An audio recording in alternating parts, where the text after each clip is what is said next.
I ended up robbing some banks, but I wouldn't classify myself as a bank robber. How did you find yourself in a situation where obviously desperate to go and rob a bank, or was that a thrill? Now, we're going to meet a man who robbed banks to pay for his wife's IVF. Reed Domingo ended up spending nearly 4 years in an American jail for bank robbery. Patrice and I, if we wanted to have a child, would have to go through IVF because Patrice had a tube cut. Went home, sat down and did a bank requisition, and then I came to realize, wow, I'm 10,000 in the hole. And I realized 72 hours from now, those checks are going to be arriving at my bank and they're going to be bouncing. I've got to come up with $10,000 in less than 72 hours. You know, if I used that information, I could rob a bank. And that's what I did. And I'll be honest, it worked. I robbed the banks first thing in the morning, because don't forget, I used to go to work at 6 o'clock. So I used to take my lunch around 9, 10 o'clock in the morning. I'd go to lunch. So I don't want to say, again, make it sound blasé, but I used to rob banks during my lunch hour. You're joking. And as I'm getting to the door, and they're still banging, I'm like, you know what? When I open this door, somebody's going to be laying on the ground. And I pull the door open, I look down on my chest, bing, bing, bing, 3 red dots on my chest. I look up. Welcome to the Second Chance podcast. I'm your host, Raphael Rowe. On this podcast, we talk to people from diverse backgrounds who share their stories of redemption, resilience, and second chance. Go to our YouTube channel so you can watch those interviews, subscribe, share, and click on the notification bell so you don't miss an episode. Thanks for coming in, Mr. Reed. Thank you very much, Ralph. My pleasure. Is it Domingo Reed or Reed Domingo? Oh, see, that's the prison thing. No, Reed is my first name, and Domingo is my last name. I don't know much about your story, but I've read a couple of headlines and not necessarily all of the articles, because that's what you do, right? You read the headlines, gives you an upshot. The papers described you as a bank robber. The papers described you as somebody who robbed banks ruthlessly, etc. I always like to start interviews asking my guests how they describe themselves. So how would you describe yourself as opposed to the way the media or other people who don't really know you would describe you? You know what? To be honest, Ralph, I'm just an ordinary guy, a family man, just like that, who happened to, as a consequence of circumstances, I ended up robbing some banks. But I wouldn't classify myself as a bank robber. It's a very small period of my life. It happened, and I can be honest with you right now, I haven't robbed a single bank in the last 22 years. You say that quite proudly. Well, yeah. But I just mean, obviously, if I had a propensity for crime, other than this spate of bank robberies, I have a completely clean criminal record. Okay, I've got a parking ticket here or there, but I'm not a bank robber. And I should never have found myself in a situation of being a bank robber, simply because I was born in South Africa, but raised here in the United Kingdom. I was going to say, actually, because you speak very well, if I'm allowed to say that, and I wanted to just check in on your upbringing. So you've just said you were born in South Africa, but brought up here in the UK. Tell me a bit about your childhood. So yeah, I was born in 1964 in apartheid South Africa, to 2 parents that look just like me. Well, I'm the product of my parents, but not both of my parents would be considered, in South African terms, Cape Malay. It is obviously a subgroup within in South Africa, and visually or facially, both my parents look like myself. Because one of the things a lot of people ask me is, "Oh, are you mixed race? Your white mom, black dad, vice versa?" And I say, "No, both my parents ethnically look like me. I'm a product of that." So I was born there in 1964, and as a consequence of my father being a biochemist, he was relocated to the United Kingdom, I suppose it would be Maidenhead specifically, in 1967, and obviously they shipped my dad out and his family. So we arrived in the UK in 1967, and truly, for me, all of my upbringing has been here in the United Kingdom, and I consider myself to be British. 100%. Even though I was born in South Africa, I came here at 3. And do you have any siblings? I have one sister. I have an older sister who's 11 months exactly older than me, and it's just the two of us. What was your life like when you were growing up in the UK? Oh, wonderful. Absolutely wonderful. It's so sad for me to hear people talk this country down. It's a wonderful country, and I really can't think of anywhere else in the world that gives you any greater opportunity.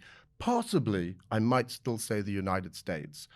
But growing up in Maidenhead in the late 60s and early 70s was wonderful. When we went to junior school, my sister and I were the only two children of color in the school. Yet, I was never made to feel like I didn't belong or that we weren't. So interesting, because most people who come from that era, who are of color in a school where there is not many people of any ethnicity other than white, British, English, often talk about experiencing racism. None whatsoever. I never experienced racism growing up as a kid, and I don't know if that's a consequence of it being Maidenhead. It's a very conservative sort of area, if you know what I mean. And I would say it's a little affluent, more affluent. I mean, obviously, we didn't live on a sort of a council estate or anything like that. And but yeah, I didn't really experience racism as a kid. I had a wonderful childhood, and I had two parents that truly loved me. Very lucky, and most kids don't experience that. I say most kids, it's not true. People from certain backgrounds. What was your education like then? Where did you go to school? What was you like at school? So basically, state school. I went, my father, although he was a biochemist, he was basically a working man. And so my sister and I went to, state sponsored primary school.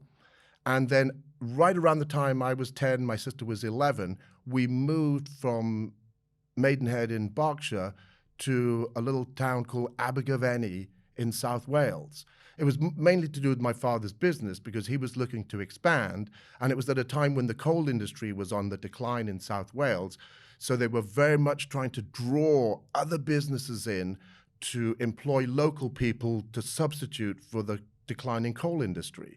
So they'd opened up an industrial estate in Blenarvan, which is just outside of Abergavenny, and they enticed my father to bring his company there. They would get a building, they would get cheap rates, cheap electricity, so long as he employed local people, which my father did. So it was a win-win. My father needed to expand his business but didn't have the funds. South Wales were looking to draw businesses in, so that's why we moved there.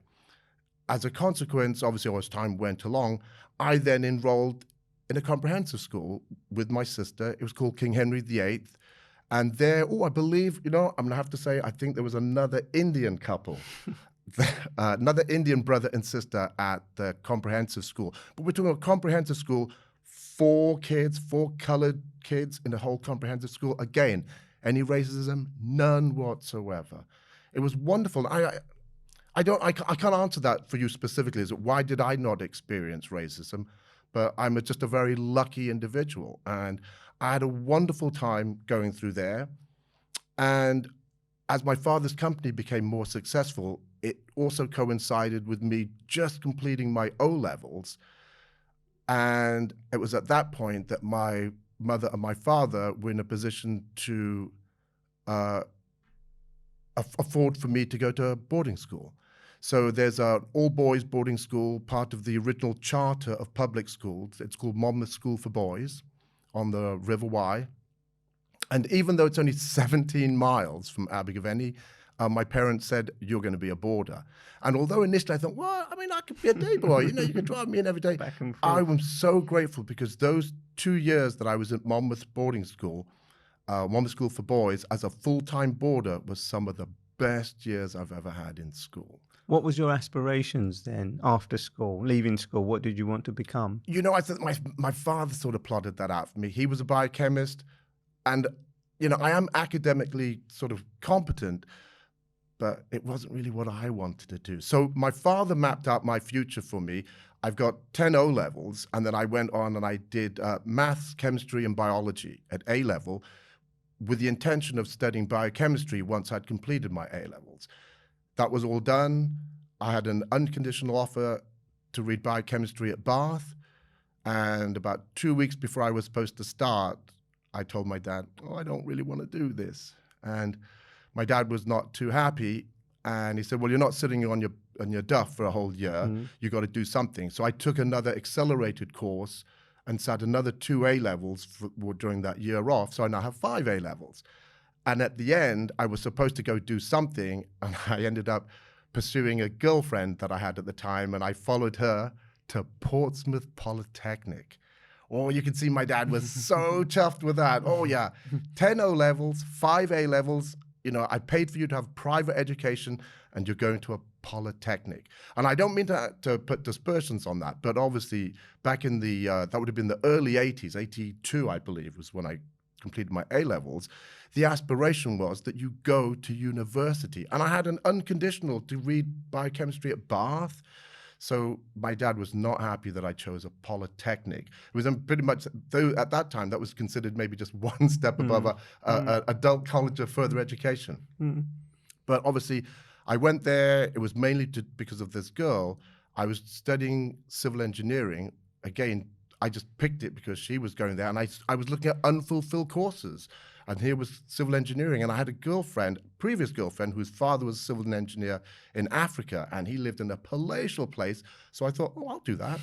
So that was the reason why I read civil engineering. I hated it. And after 2 years, I failed and I left and I went back to work for my father. At some point, you ended up in America. Yes. So after working for my father for a year, his company had now grown to the point that we actually had a satellite office in San Diego, California, as the United States was actually the biggest market that we supplied to. And it was around Christmas of '86 that my father said, you're going to San Diego for 2 weeks. And I said, oh, okay. He said, yes, they've got this computer system over there that I want you to take a look at and see if there's any way we could implement some of that sort of stuff here in the United Kingdom. So on Boxing Day, see, that's my dad. Oh, no, Boxing Day. Yeah, I flew out to San Diego, and what was supposed to be 2 weeks turned into 20 years. 20 years? Yeah. What was it that kept you there? Robbing a bank. No. No, what kept me there was, obviously, I worked with my father. I was only supposed to be there 2 weeks. By the time I did everything, I was there pretty much for 4 months. And at the end of that period, he realized, you would be a good asset for the San Diego office, because now I knew all of the customers that we had in the United States. And so he said, how would you like to become part of the sales team in San Diego? And I thought, yeah, I was 22, San Diego, Abergavenny. No, let me think about that. So it was a wonderful opportunity for me. And within a year, I became vice president of sales and marketing. Probably helps that your dad owns the company. But I became vice president, and within the next 3 years, I tripled the company turnover. It was wonderful. Which is why I'm sitting here intensely listening to your journey, and I want to get to the bank robberies, because you mentioned it a couple of times. It sounds like you're running a very successful business owned by your dad. No doubt it brought the fruits of that labor financially. How did you find yourself in a situation where you were obviously desperate to go and rob a bank, or was that a thrill? No, I'm glad you put it that way, because it was not in any way, shape, or form. It really was just as a consequence of other factors. You're right. Everything I was doing for my dad was absolutely successful, and I have, as you can see, my relationship with my dad was kind of quite tenuous at times. And when I went to San Diego and I was doing well for the company, we were in one of those really good times between my father and myself. What I decided to do at one point was I took some classes in the evening just to, learn something else. Very quickly, I demonstrated through my evening classes that, maybe I should focus on something. I did classes in the evening, And in the space of a year, I got straight A's in all of my classes. I was on the dean's honor roll, and I passed on all my stuff to my dad, and he was so impressed. He asked me, Reed, if you focused on it, how long would it take you to complete a degree? And the way it's set up in San Diego, they have 4-year courses in America as opposed to 3 years that we have here. So at that point, I told my dad, well, another 3 years and I'd be done. And my dad said, you know what? Don't come to work anymore. Get yourself enrolled in university, complete your degree, and when you've finished, then come back and work for the company. It was a offer I couldn't refuse. He would still pay my salary, or my salary would still get paid through the company, but I didn't need to go to the office anymore. I could just focus on my studies. And basically that's what I did. And it was during that time that I met, while I was studying, that I met Patrice.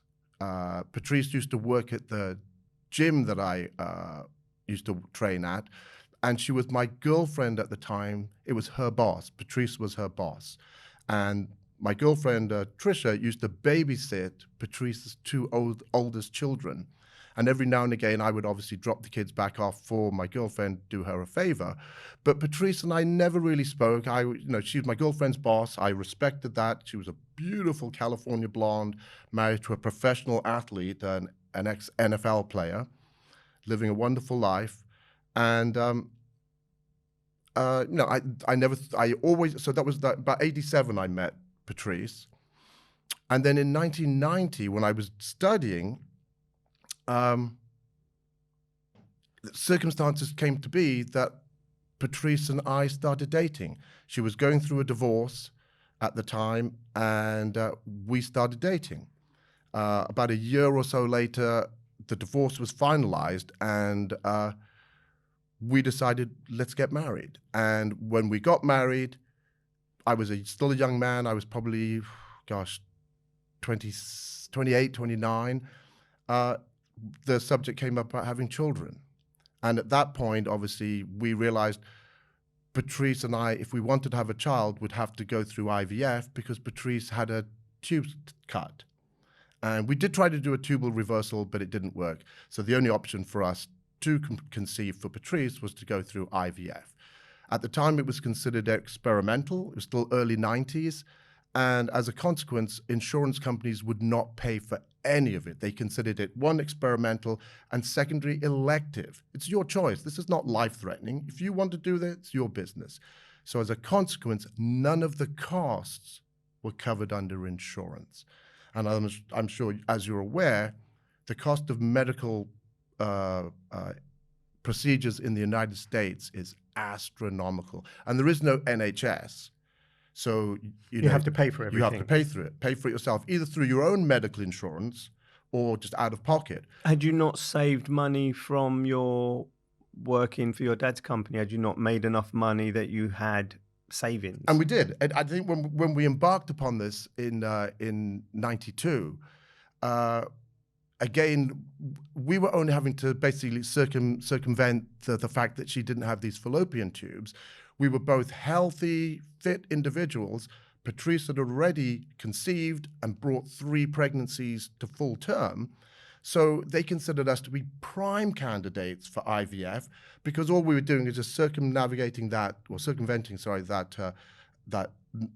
no fallopian tube. Do our thing outside, put those embryos in the uterus, you guys are done. So they anticipated 1 round, you should be done. 1 round costs $15,000. And that's obviously for the procedure itself and all of the associated medicines, which were at that time running us about $8,000 to $9,000 just for the medication, and then about $5,000 to $6,000 for the actual procedure. It was unsuccessful. Okay, so just roll of the dice, but next time you guys should definitely get a winner. Second time, unsuccessful. Third, fourth, fifth. Now, by this time, we're into this for like 3 years. We're into this. We've had 4, 5 failed attempts, and I wouldn't say we were obsessed with it then, but we couldn't see any reason, or nothing was presented to us as to why we're not having a success. So now, obviously, we're talking some serious money, and we had easily surpassed 100,000 that we had put out of pocket. So I didn't have all of that money at the time. So what did I do? I borrowed it. I borrowed it on credit cards. I borrowed it from family. I used to have a whole load of motorcycles that I used to race. Sold all of my bikes to try and raise funds for IVF. To cut a long story short, at the end of 5 years, we'd gone through about $250,000 out of our pocket, and I was financially devastated. And by the grace of God, truly the last time that I thought we could do it, I had sold everything, every asset I had sold. My father had put aside some property in South Africa for my sister and myself. Really, it was supposed to be for our retirement.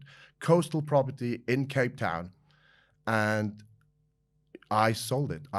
Although I had to go through my dad to do it, he allowed me to sell this investment that I had in South Africa. But it was through that money that Patrice and I were finally able to secure that success. And although we now had a success in having our little girl, whom we called Angelique, the damage was wrought, and we were financially in a massive black hole. Why didn't you, and this is a question coming from someone who's not been in that situation, and I'm sure there are lots of people out there who are going through IVF who are determined to keep on trying in many different ways. Having not been successful so many times, why did you not give up? Because I never saw a reason why why should I give up?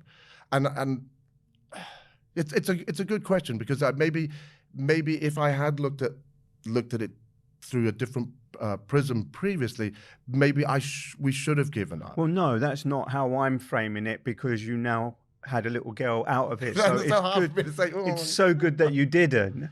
But, at the time when you were, getting yourself in a lot of debt, sacrificing things like properties and everything else, you didn't give up. You had a lovely girl, but now you had this debt.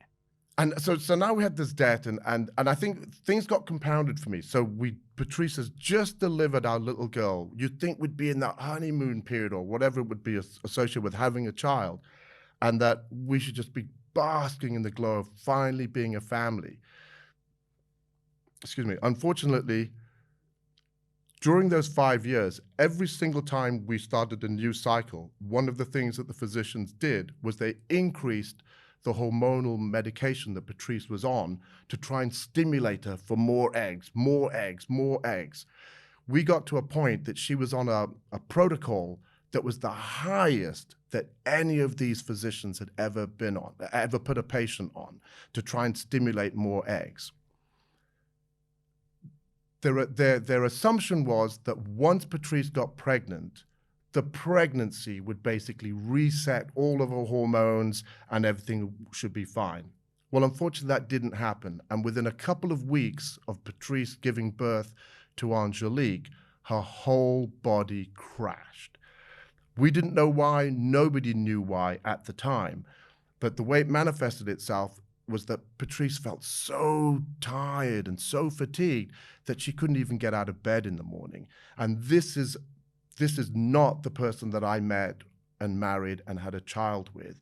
So we knew something was not right. But all of the physicians that we went to see heart specialists, endocrinologists, everybody, and all of them were giving us their ideas to why Patrice is experiencing these symptoms, but nobody seemed to take into consideration all of this hormonal medication that Patrice had been on. It eventually got to the point that some of the physicians were saying maybe this is psychological, in that, maybe Patrice is just imagining all of these symptoms because we can't see anything wrong with her. Yet she is telling us that she's feeling these very significant symptoms. So it was at that time, my wife is now incredibly ill, sometimes so ill that she can't get out of bed. What I decided to do is I said, Patrice, I'll take over all of the running of the household. You don't worry about the bills or anything like that. All I want you to do is focus on yourself and being available for Angelique. And it was because of that that Patrice had no idea of the financial situation that we were in.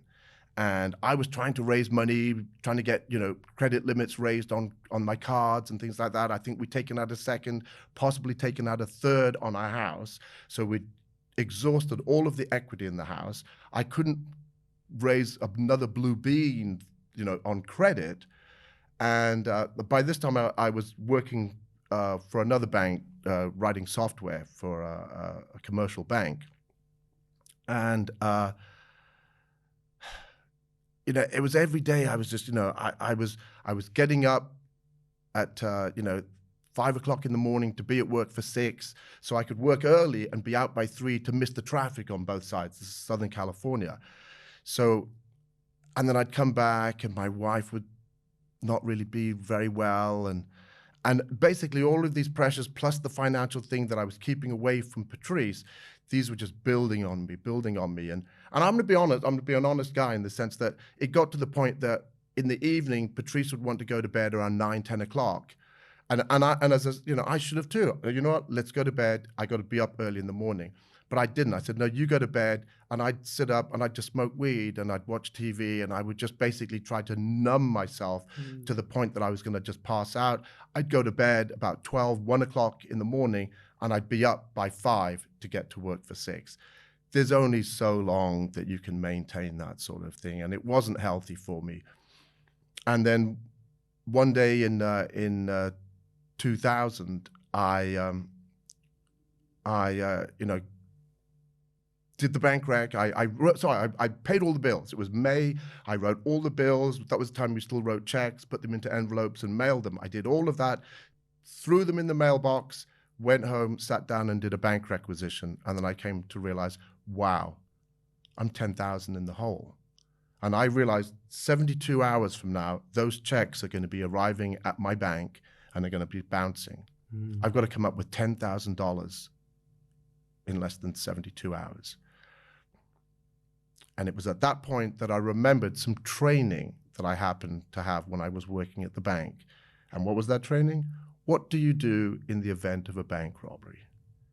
And it was through the training that I had at the bank.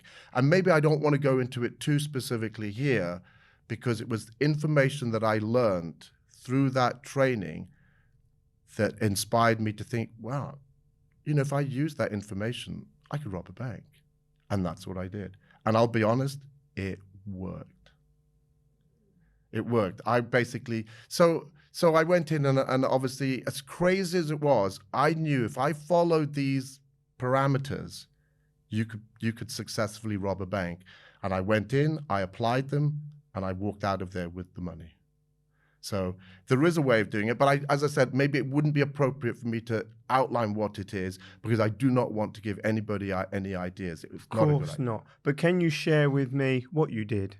I mean, because when we think about bank robberies, we're thinking balaclavas, guns, kicking off the door, everybody hit the ground, pointing at the cashier, pass the money, off I go. Yes. Well, and interestingly, no, I did nothing of the sort. First and foremost, I was robbing these banks by myself. If you really want to take a bank down, you need to be more than one person. You need to be at least 2 people. One person to control all the people, one person to get the money.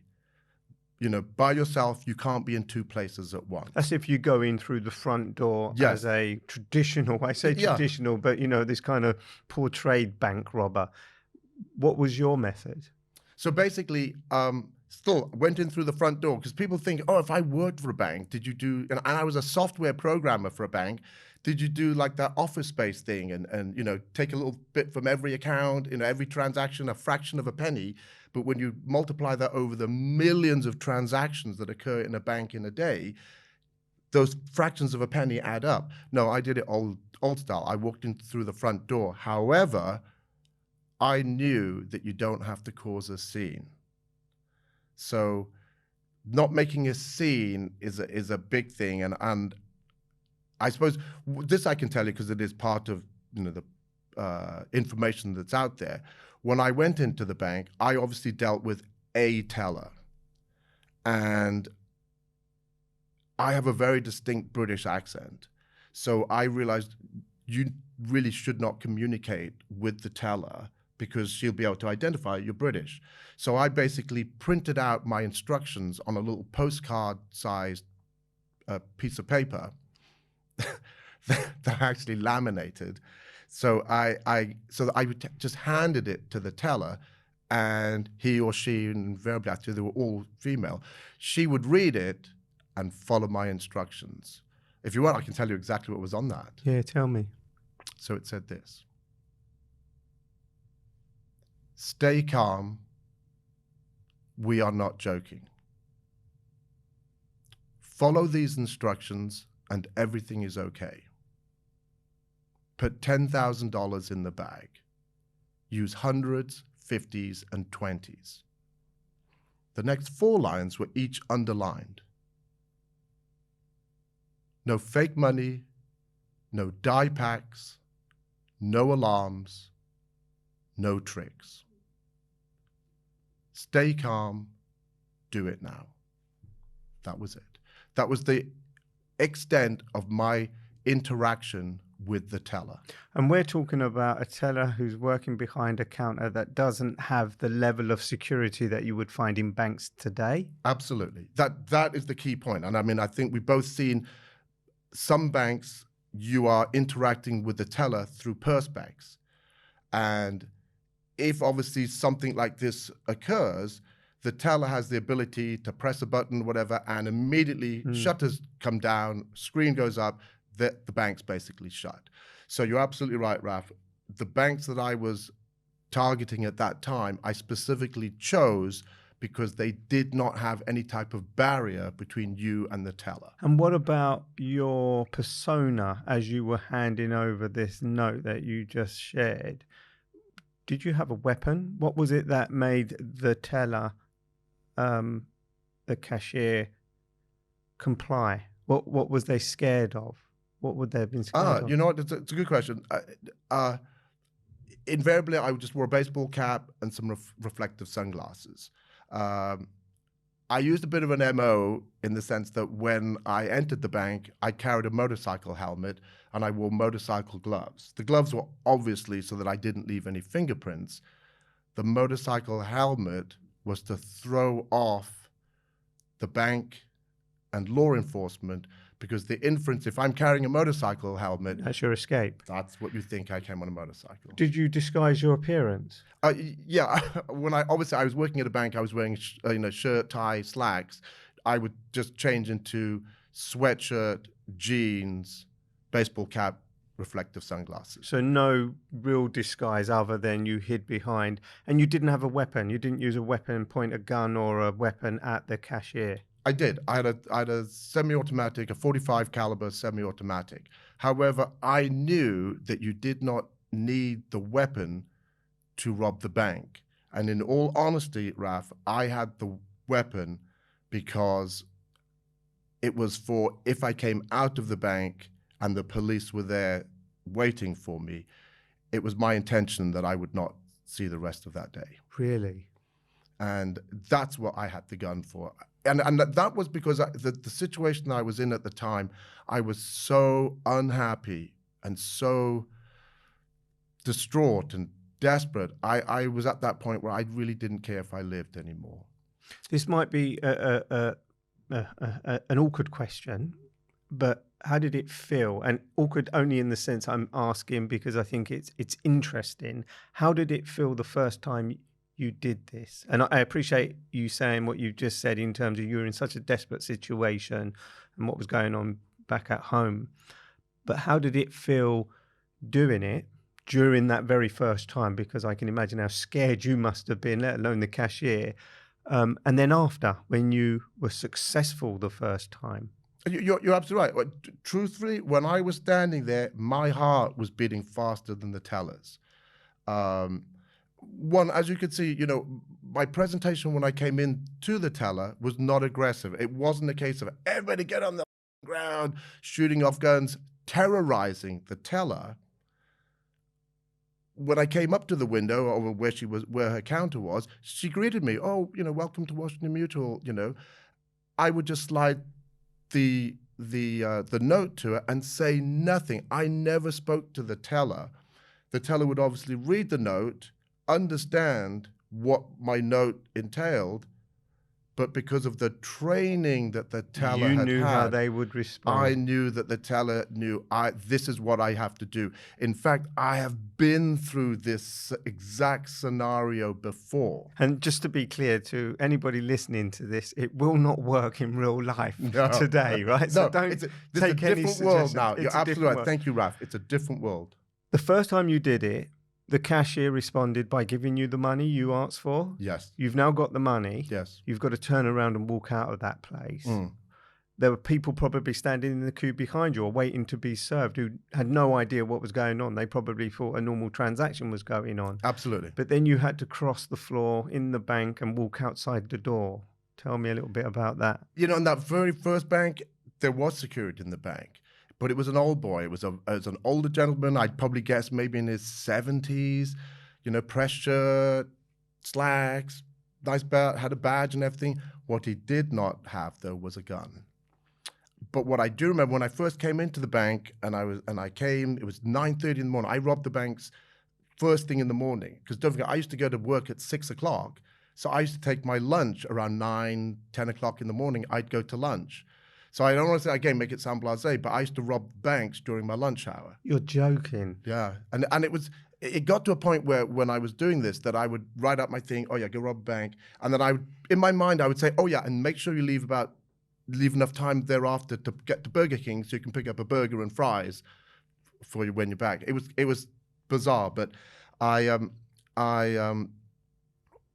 But how would you want people to interpret that? Because some people will think that you must have been in a mental state where you could, see it like that. Burger, rob bank, pick up kid, extra like a shopping list. Because it went so smoothly. I don't want to, again, I was very good at it in the sense I never had any issues in the bank. I knew what to do. I went in. I was very low key, and that's the same. Because I was so low key, you were absolutely right. There were other customers in the bank. They had no idea that I was robbing the bank.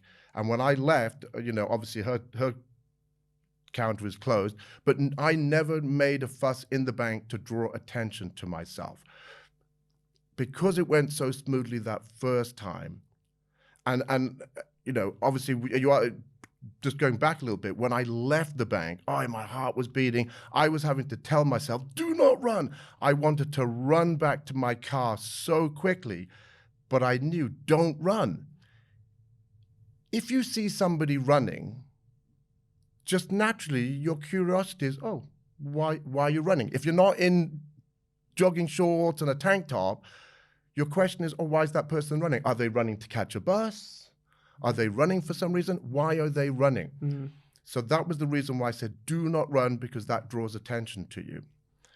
So when I robbed that first bank, I came out, beautiful sunshine. I walked away from the bank. I parked around the corner and down the hill a bit. So right when I came to the corner, I looked back to see if anybody was coming out of the bank. Nobody was coming out. I was able to get into my car. Well, the first bank I robbed in my truck. Threw the helmet in there, threw the money in the bank bag and my gun on the floor, got in, drove away from the bank. I remember that first bank I got maybe 2 or 3 blocks away from the bank. I'm driving away from the bank. I see 3 police cars coming straight towards me, lights flashing, sirens blaring. They're coming right to me. We drive straight past each other. Why? Because they're looking for a motorcycle. So that aside, I went back to work, changed. I was like Mr. Ben. I changed out of my adventure and I put my suit back on and I went back to work. And then I would just listen on the radio, to local radio, to see if there's any reference of a bank robbery. And there never was. They never, ever spoke about a bank robbery occurring in San Diego when I did one. And then that first night, I remember I came home that very first night, and I came in, and Patrice was there, and she'd made dinner and everything. And she said, can you give Angelique a bath? And I was like, yeah, of course, I'll chuck her in the shower and everything like that with me. And I remember after we were finished and I was drying her off on the counter and I had her sitting on the bathroom counter and I was looking at the mirror. So I'm looking at the mirror, Angelique is sitting on the counter, and I realized, damn, you could be dead right now. And I remember looking at myself in the mirror and I said, don't ever do that again. There was that realization where... So I looked at myself in the mirror and I said, oh, Reed, don't ever do that again. You could be dead right now. And I remember picking up Angelique and I gave her such a hug and I just like, oh God, this is what it's all about. But it wasn't, was it? But I have to back up because one of the things I did leave out of this is the fact that what question that you might say is, why didn't you talk to your dad? When you were in this situation and you had no money and everything, why didn't you talk to your dad? Why didn't you talk to your dad? Because I borrowed some money from my dad a couple of years earlier. Money I think I did use for IVF or for something else at the time. And I had a rental property. And it was only $20,000 I borrowed from my dad. And when the agreement was, when you sell the rental property, then you pay me back my $20,000. One of the things I got into to try and earn money was I got into day trading. Where you buy stocks, but it's exactly as it says, day trading. Whatever position you're in, by the end of the day, you close out your positions and you take your licks, win or lose. So I studied this for about 6 months before I went live. I did it with a friend of mine in San Diego, and the plan was for us both to study and then open an account together, but it took $100,000 to open an account. When I sold my house, I would be able to generate about just a little over $100,000, but I was sharing it with somebody, so I'd only have to put in about 50. Right before we were about to go live, and we'd studied it for 6 months, and I'd got it to a point where, through the method that we were employing, I would end up making about $1,000 a day. That's a pretty nice return, 20 days a week, 20 grand a month. Hey, that's some good money to make. And so I got this down, and it seemed to be working. And then right about 2 weeks before we were supposed to go live, my friend decided, let's keep it separate. I want to do it my own. So that meant for me to do it myself, I had to take all of the money from the sale to do it, including $20,000 of my dad's money. You didn't pay him back. And I didn't pay him back because unfortunately I lost the money. Within about 60 days, I lost most of the money, liquidated what I had left. But I called my dad and I explained everything to him. And I told him, look, this is what I was trying to do, and da-da-da-da. And it was at that time that my dad said to me, don't ever call me again. Oh, God. And I knew that the relationship I have with my father is when my father says something, that's it. My father does not repeat himself. If you think I'm joking, I was 15 years of age one time, and we all were. I was 15 years of age, and I used to go out drinking with my buddies on the weekend and everything, and my dad got kind of tired of that. And I remember I was going out one time. My dad said, you know what? Be back by 10:30 and don't come home drunk. And I go, okay, yeah, Dad, okay. Well, of course, I go out, and as soon as you have that first drink, forget about it. I finally come home about midnight. Drunk as a skunk. My dad is sitting there when I come home. I'm staggering around. My dad looks at me and he says, right, that's it. You're not going out for 6 months. It was September. I'm 15 years of age. I did not go out in an evening until March the following year. So it just gives you an illustration. That's when I was 15. Man of his word. That's what it was. When my father said something, I never backchatted my dad. When my dad's talking, I shut the F up. And I never spoke back to my dad. And you'd let him down in his eyes. And it seems to be, not the letting down, but there seems to be a pattern here as I listen to you and the many different entities that you embarked on, to the point where you started to rob banks, and lots of challenges in your life, quite determined on the one hand, trying to pursue things that didn't work out, and it just spiraled into lots of challenges and problems for you. And the biggest one had just started. You robbed your first bank. You were now a fugitive in the eyes of the people that were looking for this robber. How many banks did you go on to rob after that, even when you held your little girl in your arms, Reed, and said, I'm not doing this again? 12 banks. And the reason being is it sounds such kind of stupid, but one, I only could get whatever funds that teller had in front of them because I was by myself. As a consequence, I was only averaging around $10,000 a bank robbery. But you had obviously in the first 2 robberies raised the money that you needed to cover the debt. So why did you go on robbing the banks, putting your life, your wife's, your child's at risk? What was it? Oh, and simply because our monthly expenses were probably knocking on the door around $9,000 a month. When you include the mortgage, the car payments, insurance, food, everything, our monthly outlay was around $9,000. Nothing to do with you as a person. Driven by greed, driven by the excitement of robbing the banks. Oh no, gosh, there's a whole part to it. We weren't working anymore. Patrice and I had left our sort of salaried jobs and we started our own business. And the business was successful, and but unfortunately what happened was we did a food delivery service. It sounds so obvious now, but Patrice and I started this idea of delivering restaurant quality food to their customers. Are we talking before Deliveroo and Eat and all these other ones? 1992. We came up with that concept in 1992 out of just the standard thing. We both had professional jobs, and most of the time we used to go out to eat. You know, I'd just say, let's go Chinese. We'd go to restaurants every evening. But sometimes you just don't want to go out. You just want to go home and have something to eat. So we'd get a takeaway. And I remember we used to think, wouldn't it be nice if instead of going to even getting the takeaway, they could just deliver the food. So we came up with this idea, and my wife Patrice went to restaurants and had to explain this concept to them, whereby you give us a little bit of a discount, 20-25% from your menu price, which will enable us to offer it to your customers for the same price. Mm-hmm. So basically, we are just a delivery service, and we were actually pretty successful with it. And that was probably the bulk of the money that allowed us to do the So you invested IVF. it in, right? And then, unfortunately, what we heard about was a massive company that was coming down the coast from LA, and eating up all of the delivery services that were in effect, making exclusive contracts with the restaurants, so they couldn't work with somebody else. And we saw them coming. And so we managed to sell the business to a competitor before it came, and they were all going to get wiped out. And it was basically like a little mom and pop delivery store. And then all of a sudden, here comes Uber Eats and Let's Eat, whatever. They were going to wipe everybody out. So what happened was basically I was robbing the banks when all of the money ran out. And I got this job working at a bank.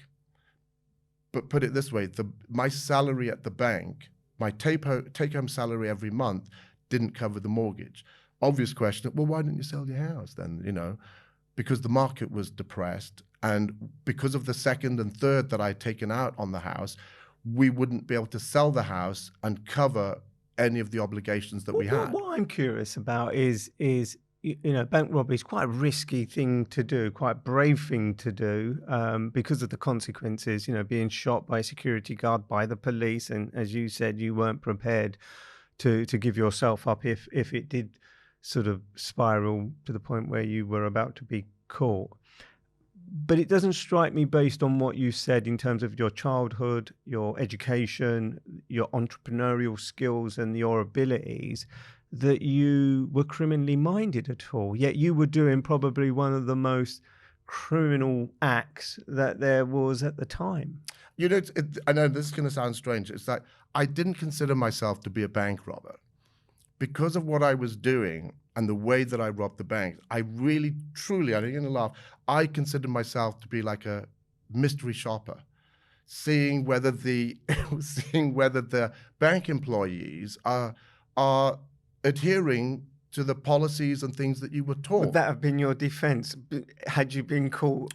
To some degree, yeah. As crazy as it sounds, and you say, what? As you crazy thought as that it sounds, through. it was like, but because I never threatened anybody, I never brandished a weapon or anything like that. And I knew if you follow through with the training that you've been given, everything is going to be fine. And the proof in the pudding is because that's what happened. Every time I went into the bank, I did my thing, the teller gave me the money, I left the bank. Same MO every bank. Yes. I want to move forward a little bit because you did get caught. Yes. Or something happened where you were arrested. Just tell me about what happened at that point. So basically, obviously, I robbed my first bank in June of 2000. I robbed my last bank in June of 2001. At that point, I got myself a new job. I got myself a new job working for another software company, and it more than doubled my old salary. At that time, I broached the subject with Patrice. Can we sell this house? I don't care what happens. Let's just sell this house. And Patrice was like, oh, I hate this house. And I was like, oh, wish you told me that a year ago.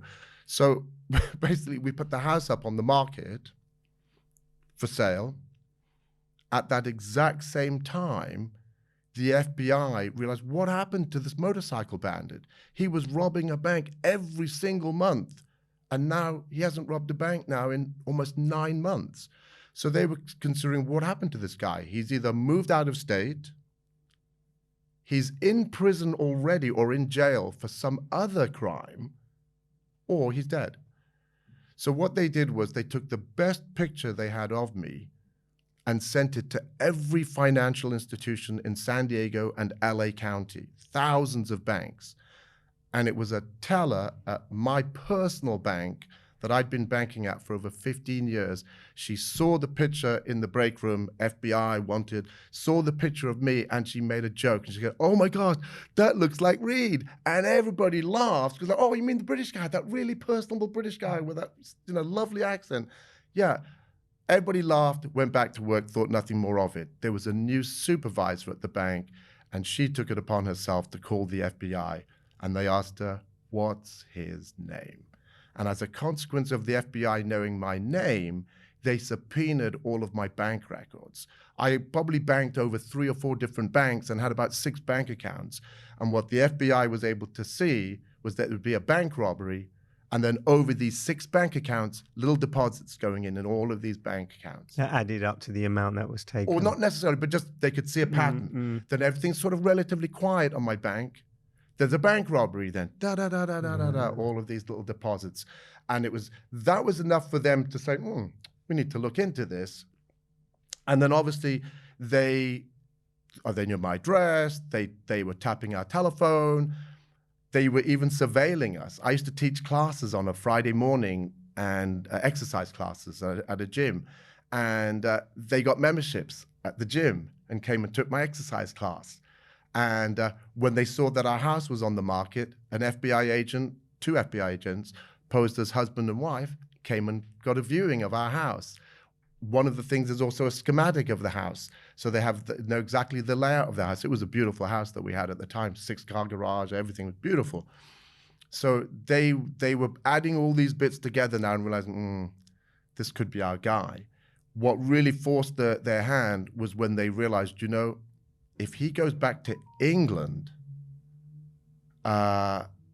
we won't be able to get an extradition warrant for him because we don't have enough evidence. Were you suspicious? Was you aware that they were onto you? Didn't have a none whatsoever, because don't forget, for me, I stopped robbing. The last bank I robbed was in June of 2001. Everything was quiet. September the 11th, 2001, a very big global event, a very big American event in the sense that obviously with 9/11, that was when they had the formation of Homeland Security.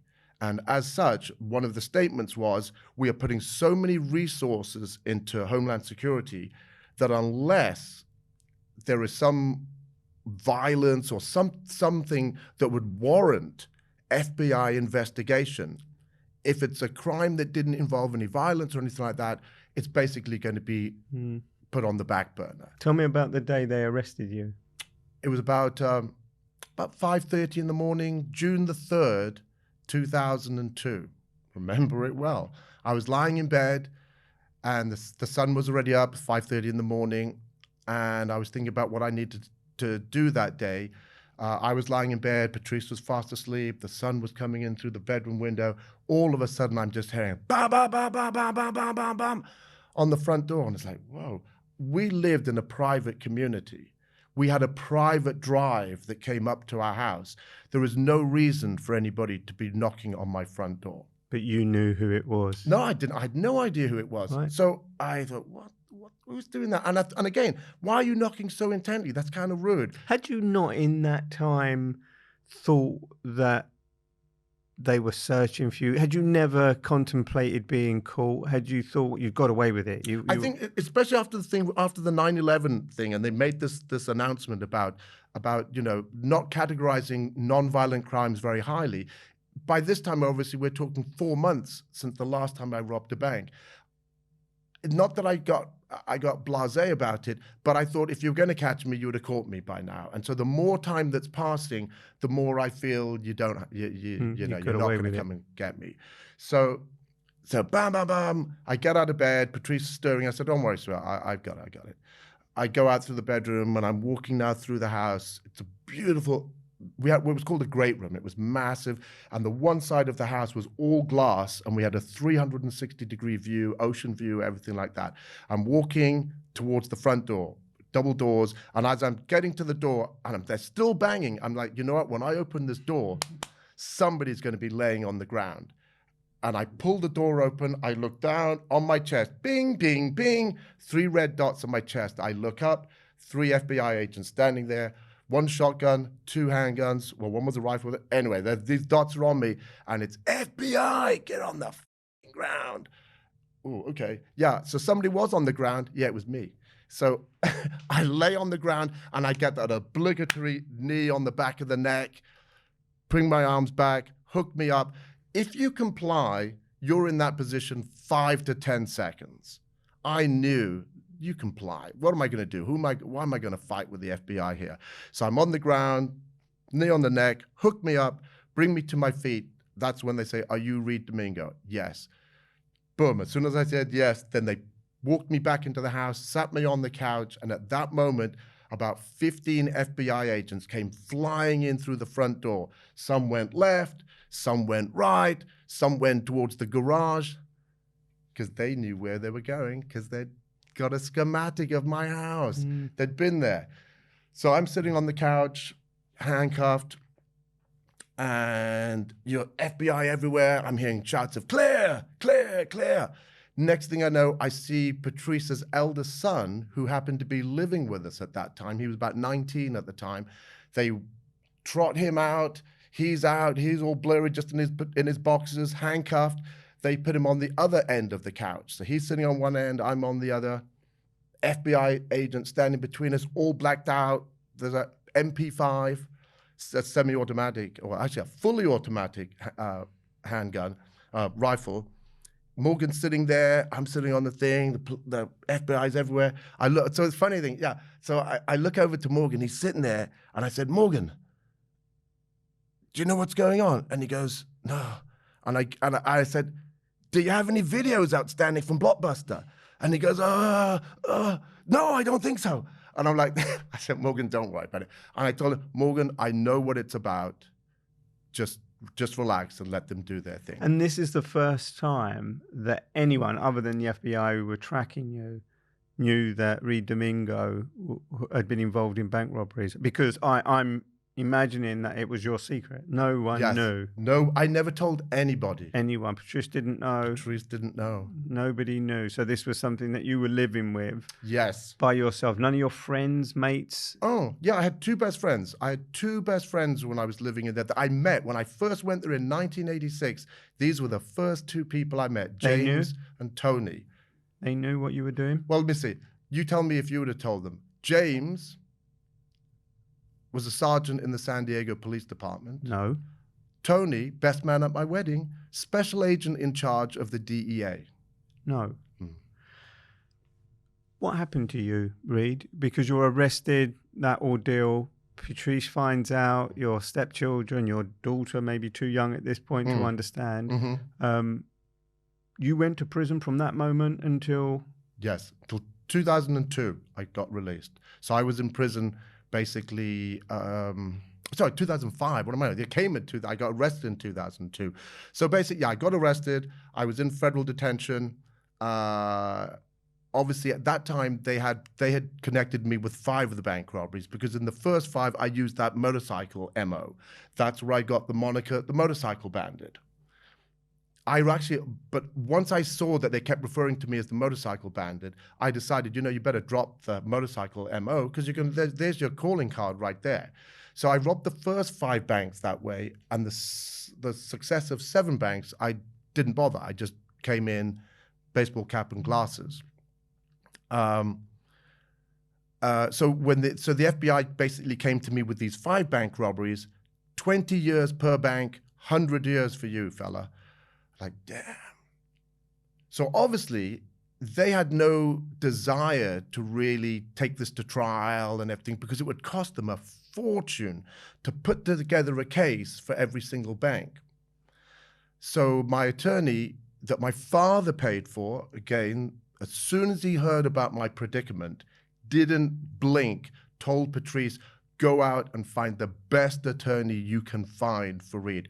Money, no object. You find the best attorney for him.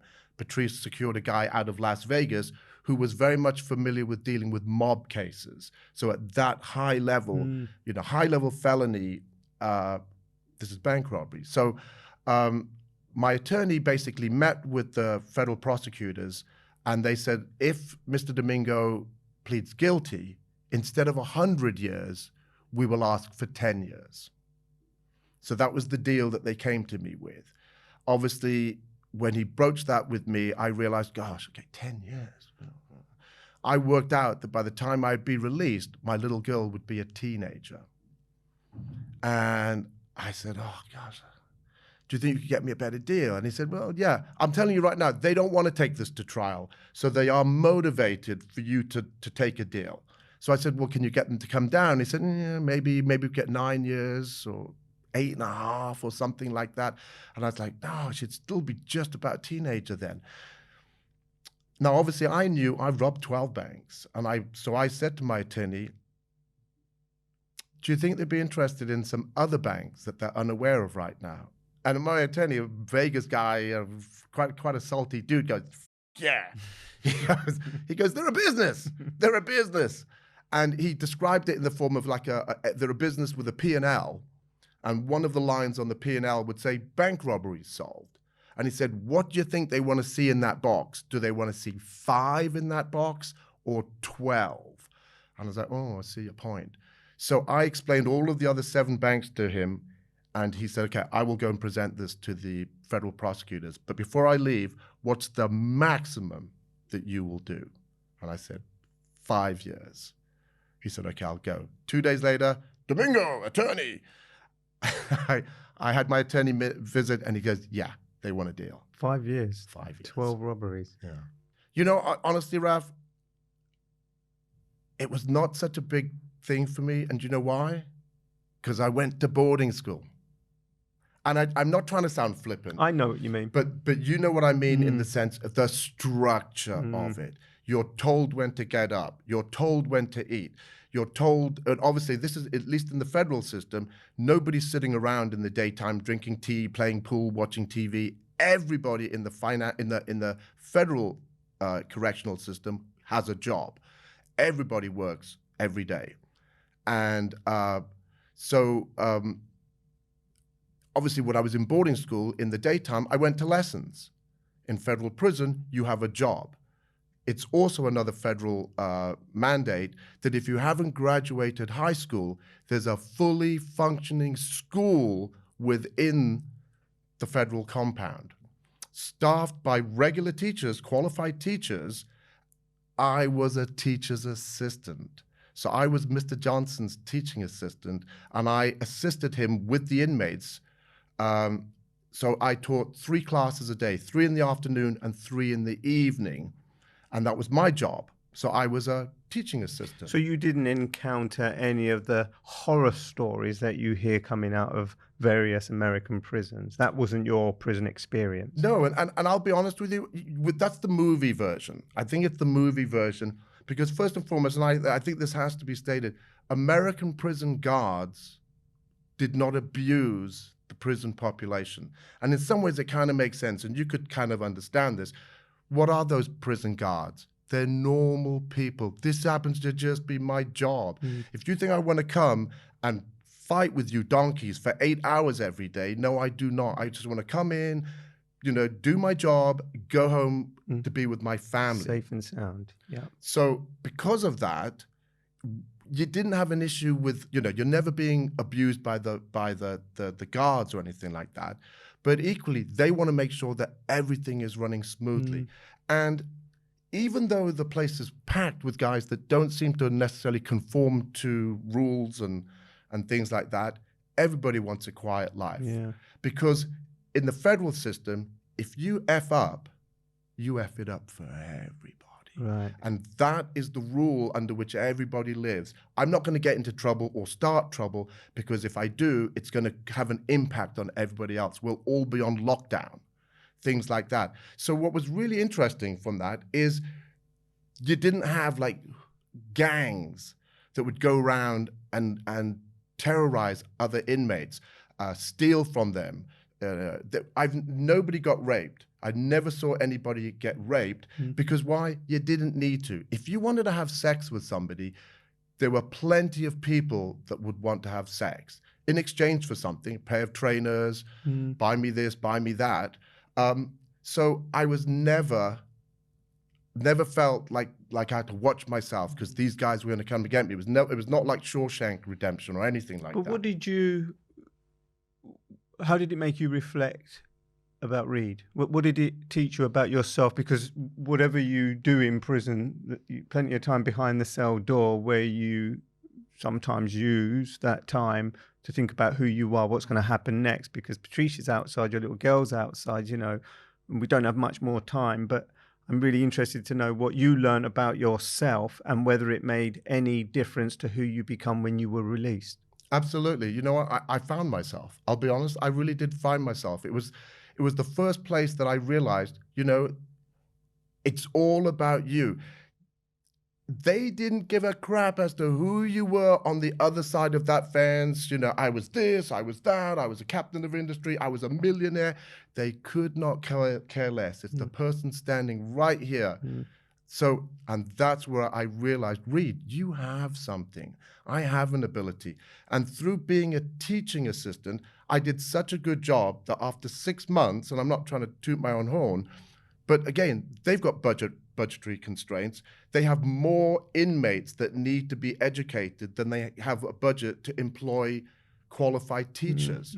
Here's with my 10 O levels, 5 A levels, and a degree in psychology.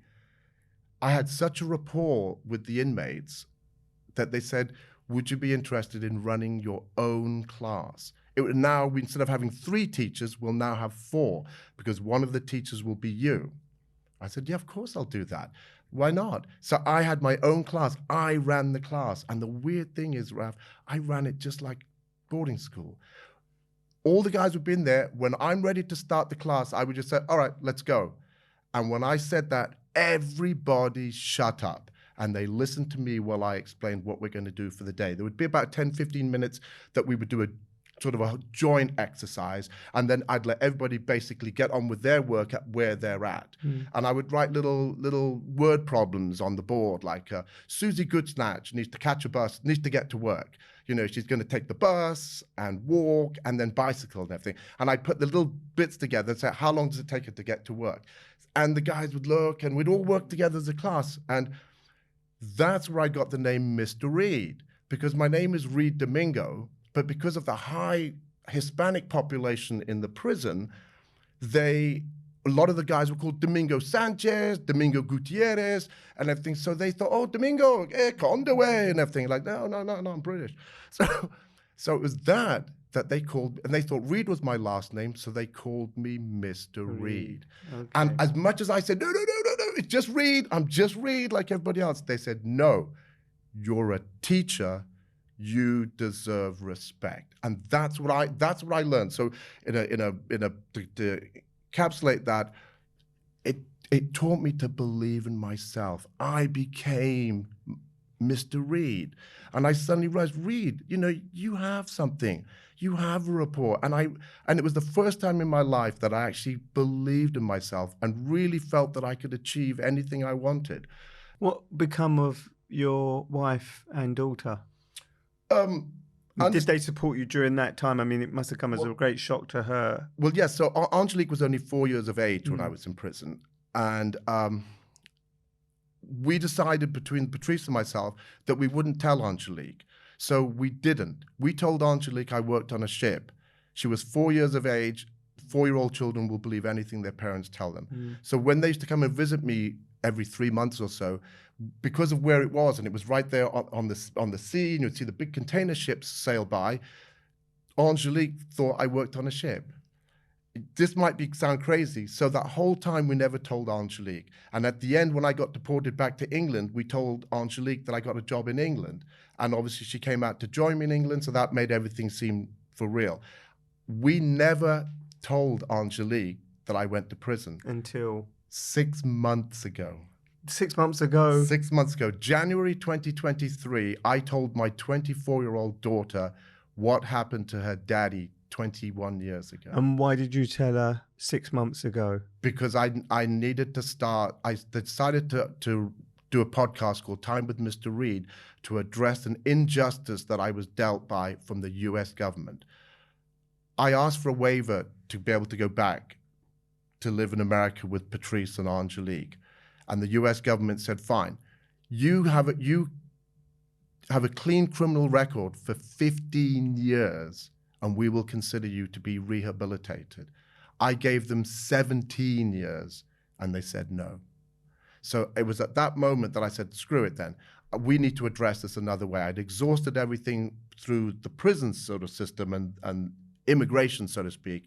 So now I'm on a path that I'm trying to draw some attention to my plight and get the ear of an American politician to realize that I complied with everything that the US government asked of me. 15 years they asked of me. You keep your nose clean for 15 years and we'll let you come back.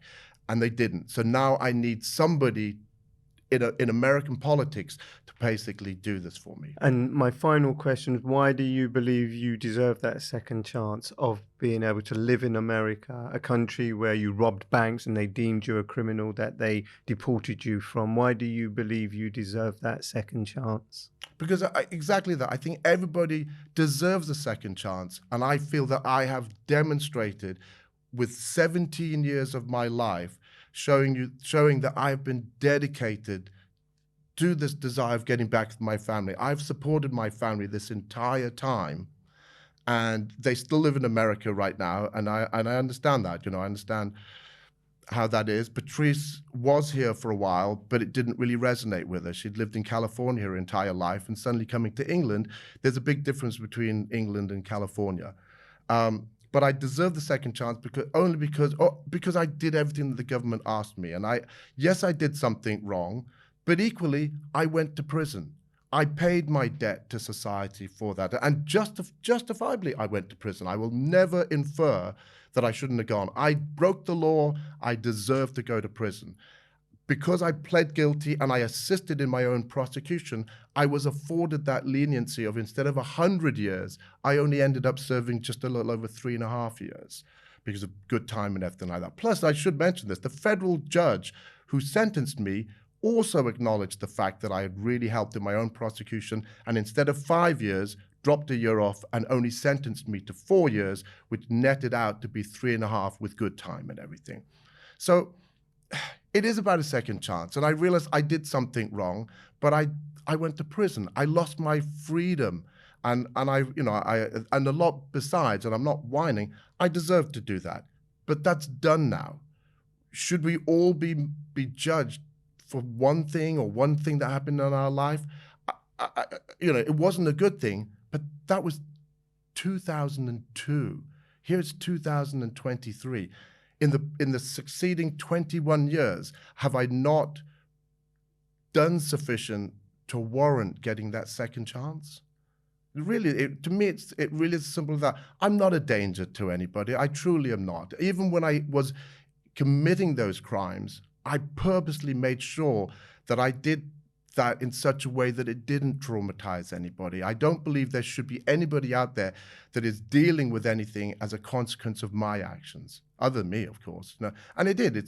I've lost a lot. I have lost Patrice. We're not going to be together anymore. But things have changed for us now. Now we're really good friends.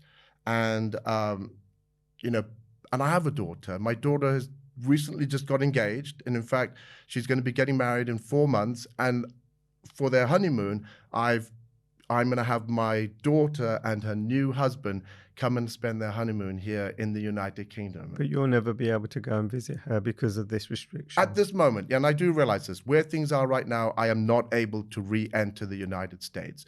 But I would like to believe that if I can continue getting my story out there, and again, obviously, I have this podcast. It's called Time with Mr. Reed. It's available on Apple, Spotify, etc. If you listen to that, I think it explains a lot more than what we've covered in this last hour. Of course. And have you written a book? That was something that we were considering, and I'm still open to that. I don't necessarily think I might be the best person to write it. Maybe in conjunction with a good ghostwriter. I think there's a really good story there. But in addition, this, I think, would make a really interesting sort of serialized drama. So I'm working with somebody right now, the producers of Time with Mr. Reed, and they're obviously putting it out there with companies like Netflix and some other production companies to see if there's an interest in turning this story into a dramatized serial. Mr. Reed, thank you so much for coming in and speaking with me. Thank you, Ralph. It's been an absolute pleasure. Thank you. Thank you. Thank you for watching or listening to the Second Chance podcast, where we share stories of redemption, hope, resilience, and second chances. Who deserves a second chance? Who has the right to give someone a second chance? And is a second chance even deserved? That's what Second Chance is all about. So subscribe if you want to be kept up to date with new episodes.